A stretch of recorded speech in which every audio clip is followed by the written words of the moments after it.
¿Qué pasa YouTube? 6fthax here. Happy you guys today, a Wi-Fi battle against Ace Trainer Nicholas. Some of you guys may know him from previous Wi-Fi battles. Of course, if you guys would like to battle me, then check out my Discord. A link to that is down in the description. Of course, if you guys do enjoy the video, make sure to hammer that like button down below to answer the question of the day. So, as you saw from Nicholas's team, he's got a Minior, which is actually kind of cool because you never see Minior in OU anymore. But he also has this broken ass Pokemon, which is Pheromosa. Can this Pokemon please leave OU? Like, this thing needs to leave this tier. I find it funny though that Pheromosa, when it first came out, people were mad that it was so good. And then people were like, oh, it's not that good. And now people are like, holy crap, this thing is actually broken. Can we get a suspect test? So I end up leading off with my legal Shiny Tapu Koko, which is really cool.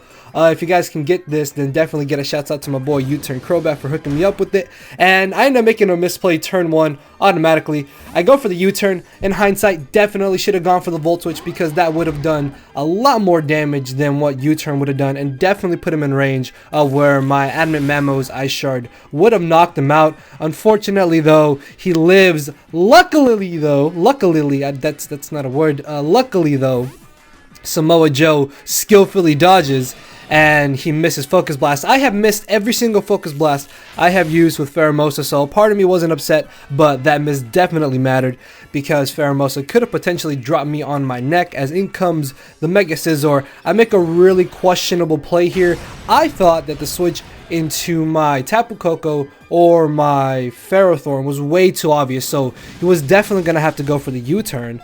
So I decided to just go for the Stealth Rocks. Unfortunately, he does end up going for the Bullet Punch, but because he did not knock me out, I know that this is a defensive Scizor, so I'm going to go for the Earthquake, thinking that he's just going to knock me out with another Bullet Punch or go for a U-turn, expecting me to switch out. As I'm actually able to live, he then turns out to have the Defog, and I have not seen Defog on Mega Scizor and OU in a very long time, and that is really bad because now I don't get up Stealth Rocks, which means that Pheromosa could potentially still be a huge threat later in the battle. So I'm definitely gonna have to watch out for that, as I can bring in my Landorus here. I expected him to want to hard switch out right into Pheromosa to sack it off, or he could have definitely stayed in here and gone for the U-turn.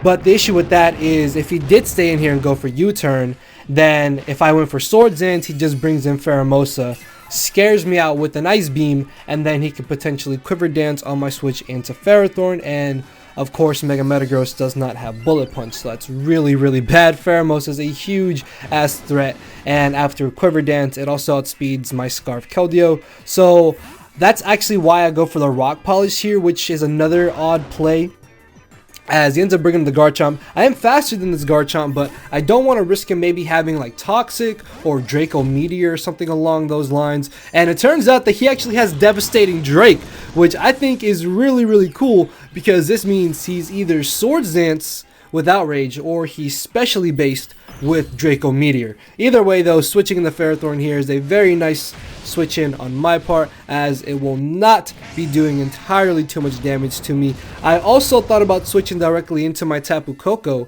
but I luckily didn't do that. And the good thing about that is that my Tapu Koko actually has no move to touch this Garchomp, which really sucks, because if I had Dazzling Gleam or Hidden Power Ice, that would be absolutely amazing. Unfortunately though, I do not, and then expecting him to Fire Blast, I switched directly into my Keldeo, as unfortunately he goes for the Earthquake. And if I had left in Ferrothorn and gone for Leech Seed or for Lair Spikes, that would have been absolutely amazing. Keldeo wouldn't have had to take this Earthquake damage, and I would have been able to get up Spikes or got my Ferrothorn up to a bit of more HP. As I make another odd play, I made the really safe play. I played very safely in this matchup. I really don't like how I played in this game, if I'm honest with you guys, but it was still a good game nonetheless, and I still have a really good chance of winning the battle. But I definitely should have Hydro Pumped there with Keldeo. Even though I am Scarfed, Hydro Pumping still does a lot of damage, and as you saw from how much damage that Skull did, Hydro Pump would have been an easy easy to a KO as he's able to knock out my Ferrothorn with Psyshock and catch me off guard with the Hidden Power Fire. This does, however, though, give me a free switch into this giant monster of a threat, which is Mega Metagross, which also should be banned, if I'm being honest. And I thought about really going for the Hammer Arm here because I think I can 2KO the Scizor on the switch into the first Hammer Arm, then knock him out with the second Hammer Arm after I outspeed him. But he switches into Magnezone, and if I had caught this with the Hammer Arm, that also would have been really, really good. Unfortunately, though, I am forced to stay in here. I am faster than him, but it turns out that he has the Chople Berry, which is like, what? I was not expecting that at all. As I get a crit, that crit doesn't matter, as you guys will see, and he's gonna go for the Thunderbolt, getting off a clean 50%, as I will be able to still outspeed him the following turn because Magnezone is pretty slow, and knock him out with the second Hammer Arm. So if I hadn't crit him with the first one, I'm pretty positive I still would have knocked him out with the second Hammer Arm. As in comes the Garchomp, which obviously at -2 speed, I'm going to be forced to switch out here, and I'm going to switch directly into my Meow Mix, expecting him to just want to go for the Earthquake, maybe get up rocks, or potentially go for an Outrage, as I'm able to get the Intimidate off. I make a bit of another questionable play, and I go for Swords Dance here, and I didn't see how much HP I was originally at, because I had got distracted at this turn in the battle. So I stay in thinking, okay, I can live any hit, Rock Polish, and I either sweep or I knock out this Garchomp at least. And unfortunately, Outrage is able to knock me out. I could have switched directly into my Tapu Koko, but again, Koko unfortunately doesn't have any moves to touch this Garchomp with, and I didn't want my Metagross to take the unnecessary damage. Although I guess that probably would have had to be the play I should have made, because I could have lived 2 Outrages, especially with him being at -1, and then from there, I could have maybe predicted a switch into Scizor, as I'm able to get off a good amount of damage with the Hammer Arm. I'm going to switch out thinking that he's going to want to go to, I don't know why I said that. He's going to want to go for the Roost, because he wants to be able to keep this at full HP, but he makes an aggressive play by going for the U-turn there. Very nice play on his part. Plus, he could have probably still lived another Hammer Arm unless I had got a absolutely high damage roll. As in comes a Tapu Lele. This thing is still kind of a problem, so I'm going to be forced to Volt Switch here. Could have maybe U-turn, but I think Volt Switch probably still would have done more damage than what U-turn would have done.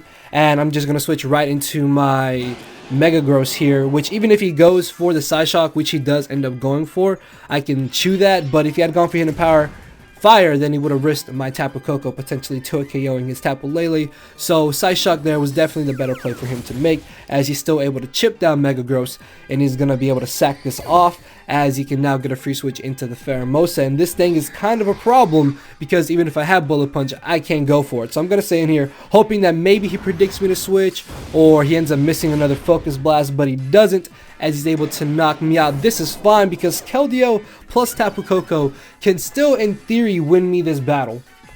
So all I have to do is bring in Keldeo here, and either Hydro Pump crit the Garchomp, or Scald Burn crit Garchomp, and then from there I should be able to win with Tapu Koko, maybe, depending on damage rolls and on how things go. So I knock out the Pheromosa with Scald because I don't want to miss risking Hydro Pump. Unfortunately, no crit on the Garchomp, as he knocks me out with the Earthquake. This is fine though, because Keldeo can still maybe get off an extra little bit of damage with Hidden Power Fire, even though that's not going to do 0.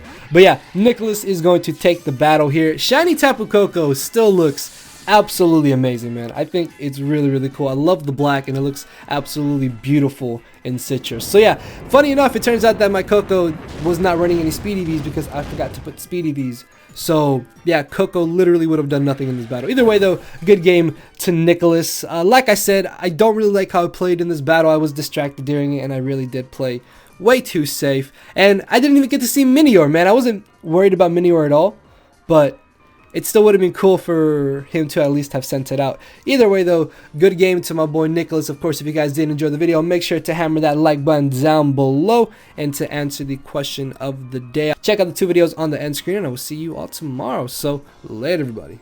Cause my brain and heart are both tied in a knot, and this hinders me from crying a lot. This causing me to show no emotion. But when I said I cared, I wasn't joking. But I guess it's too late for me to become broken. For now, I'm living with no more pain, tears of hoping. I'm just coasting. Yeah, I said I'm coasting. No more pain, tears, and hoping. For real.